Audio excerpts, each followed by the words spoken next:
In this guide, I'm going to show you guys how to recover deleted TikTok messages on a phone. Let's get started. First, launch your TikTok app, then navigate to the profile page.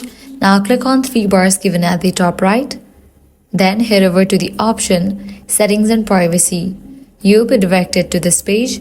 Now click on the option Account. Now you're gonna find this option Download your data. Click on that. Select Data to download. Since you only want your messages, choose Custom, then select Direct Messages. Once selected, tap Done. Now under File Format, choose Text. This makes your messages easier to read once downloaded. Now tap Request Data. TikTok will begin preparing your file, which may take a little while. Go back and tap the Download Data tab to check the progress. When your file is ready, you will see a download button. Tap it to download your TikTok data to your phone. Your data will download as a zip file. Open your file manager, locate the zip file and extract it. Inside the extracted folder, open the file named Direct Messages.